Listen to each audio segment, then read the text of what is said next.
नमस्कार दोस्तों, honest critic में आपका स्वागत है।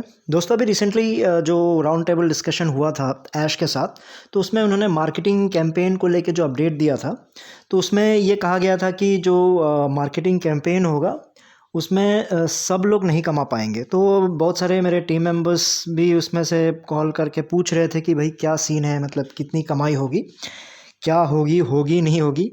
तो उसी चीज़ को इस वीडियो में हम डिस्कस करेंगे कि जो मार्केटिंग कैंपेन होगी उससे हम कितना कमाई हो सकता है और कमाई होगी भी कि नहीं होगी, उसी को लेकर डिस्कशन करते हैं। सो पहले जानते हैं कि अपडेट में क्या कहा गया है।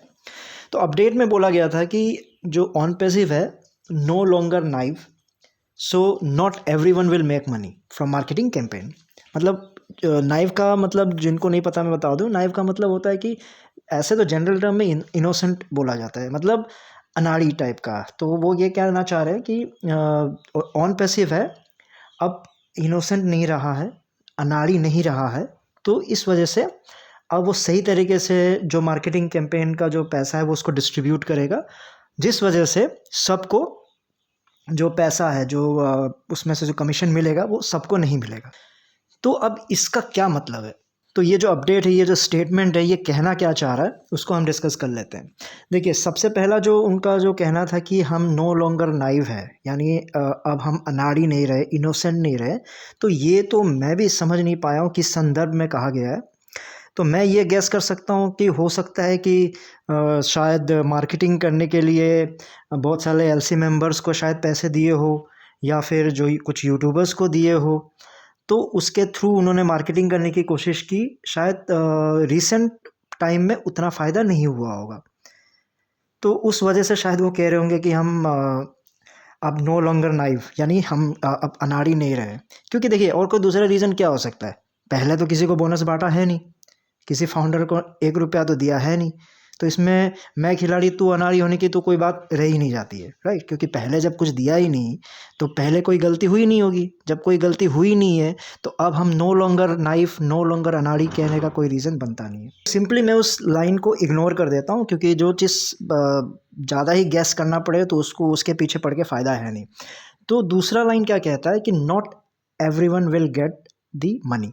तो इसका सिंपल सा मीनिंग है। सिंपल सा मीनिंग क्या है कि जिसने भी डायरेक्ट फाउंडर्स बनाए हैं उनको मिलेगा, जिन्होंने डायरेक्ट फाउंडर्स नहीं बनाए हैं उनको नहीं मिलेगा।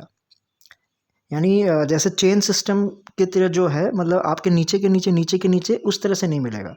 मतलब जो डायरेक्ट होंगे, आप जिन्होंने भी डायरेक्ट डायरेक्ट बनाया है तो उसको कुछ कमीशन दे देंगे। मैं कमीशन ही बोलूँगा, क्योंकि देखो ये बोनस क्या होता है? बोनस तब होता है कि अगर कंपनी प्रॉफिट करती है तो उस बिजनेस करने के बाद जब प्रॉफिट होता है, उस प्रॉफिट में से अगर कुछ पैसे दिए जाते हैं तो उसको बोनस कहा जाता है। ठीक है? तो आपका ही पैसा आपको अगर घुमा के दिया जाता है, थोड़ा काट पीट के इधर उधर से करके, तो उसको कमीशन ही कहते हैं। तो अब ये कमीशन मिलेगा कितना? तो मेरा जो एजम्पशन है, क्योंकि एजम्पशन ही कर सकते हैं, राइट? अब मैं ऐश हूँ नहीं कि परफेक्टली आपको बता दूँ, फिर भी एजम्पशन करके देख लेते, क्योंकि क्वेश्चंस आते रहते हैं। तो जो कमीशन है वो कितना मिलेगा?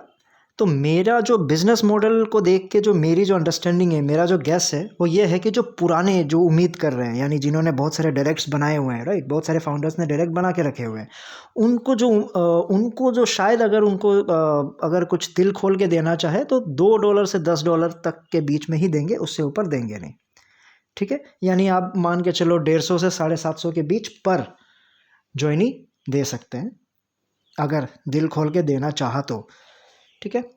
लेकिन जो मार्केटिंग कैंपेन में जो नए ज्वाइनीज आप करवाओगे, यानी अगर मैं फिर एक फाउंडर लेके आता हूँ तो उनको बहुत ज़्यादा कमीशन दिया जा सकता, पर उनको, मेरा जो सोचना है कि $10 से $20 के बीच में उनको मिल जाएगा। जो न्यू ज्वाइन ही करवा रहे हैं, जो न्यू ज्वाइन करवाएंगे मार्केटिंग कैंपेन पे, उनको ज़्यादा क्यों मिलेगा? तो ये बेसिक सा अंडरस्टैंडिंग है, सबको समझ में आ ही जाएगा। क्योंकि हो क्या रहा है, क्योंकि जो न्यू ज्वाइनीज़ है, अब रिसेंट टाइम में आप देखोगे तो ड्रास्टिकली बहुत ज़्यादा कम होते जा रहा है। यानी जो पर डे ज्वाइनिंग है बहुत कम हो चुका है, जिसके वजह से आपको भी पता है कि अभी तक जो फाउंडरशिप बंद हुआ नहीं है, अभी भी चल ही रहा है। तो उसके पीछे सा बेसिक लॉजिक यही है। फाउंडरशिप लोग पूछते हैं क्यों बंद नहीं हुआ, क्यों बंद नहीं हुआ? भाई क्यों बंद होगा? जब अब लोग कम होते जा रहे हैं, पैसे तो कंपनी को चाहिए ना। आप एज ए फाउंडर लोग ज़्यादा जुड़ना चाहेंगे, ये नहीं कि मैं एज अ मतलब कस्टमर आ रहा हूँ। जब कस्टमर आ ही रहा हूँ तो जब प्रोडक्ट आएगा तभी मैं आ जाऊँगा, राइट। तो वो रीज़न है।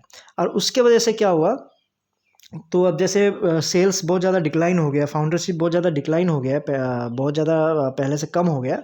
तो उस वजह से क्या है कि जो नए फाउंडर्स, जो एग्जिस्टिंग फाउंडर्स हैं, उनको बूस्ट करने के लिए, उनको जोश देने के लिए ये स्ट्रेटेजी लगाया जाएगा। ये भी एक बिजनेस स्ट्रेटेजी होता है, मार्केटिंग स्ट्रेटेजी होता है।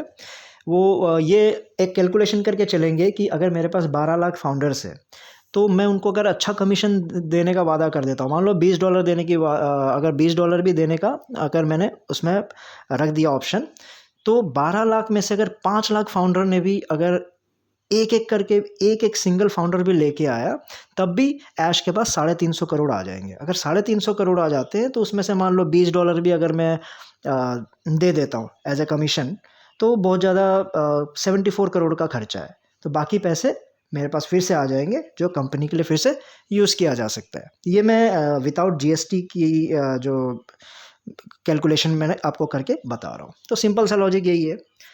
तो तो अब क्वेश्चन आता है कि जो ज़ीरो टीम है, जो ये उम्मीद करे कि हमें बोनस कितना मिलेगा, कमीशन कितना मिलेगा, सिंपल सा है, उनको ज़ीरो मिलेगा। ज़ीरो क्यों मिलेगा? देखिए सिंपल सा लॉजिक है कि आपने पैसा लगाया कमाने के लिए, आपने जब वो कमाएगा, आप कमाओगे कैसे? जब प्रोडक्ट बिकेंगे। प्रोडक्ट कब बिकेंगे? जब वो लॉन्च होगा, ठीक है। और मार्केटिंग कैंपेन क्या है? वो फिर से और नए लोगों को जोड़ने का एक जरिया है। तो उसमें से फिर कंपनी आपको नहीं दे पाएगी, क्योंकि फिर वो उन्हीं को देंगे जो ज्वाइन करवा रहे हैं। और ऑर्गेनिकली तो अभी मुझे नहीं लगता कि कोई भी नए जो फाउंडर्स है वो आ पाएंगे। तो जब आपने कोई डायरेक्ट बनाया ही नहीं, आपने कोई किसी को कंपनी को प्रॉफिट करके दिया ही नहीं, आपने कोई नया मेंबर या नया ज्वाइनी ला के दिया ही नहीं, तो आपको कमीशन किस बात का, बोनस किस बात का? ठीक है, ये सिंपल लॉजिक है। तो वो वही कहना चाह रहे थे कि नॉट एवरीवन। नॉट एवरीवन का मतलब सिंपली यही हो गया कि जो ज़ीरो टीम वाले उनको नहीं मिलेगा। हाँ, जो ऊपर लेवल पे एलसी मेंबर जो बहुत ज़्यादा मेहनत कर रहे हैं, लोगों को लेक्चर्स दे रहे हैं, उसके वजह से अगर कुछ फाउंडर्स आ रहे हैं, तो उनको शायद कुछ थोड़ा बहुत दे दें। ठीक है। सो दोस्तों, शायद आप लोगों को क्लियर हो गया होगा जो डेफिनेशन है, जो मैं अपनी तरफ से जो बेस्ट सोच के गेस करके आपको बता सकता था, वो आपको बता दिया। सो इस वीडियो में इतना ही था। फिर नए वीडियो में नए टॉपिक के साथ आऊँगा। तब तक के लिए टेक केयर, बाय बाय।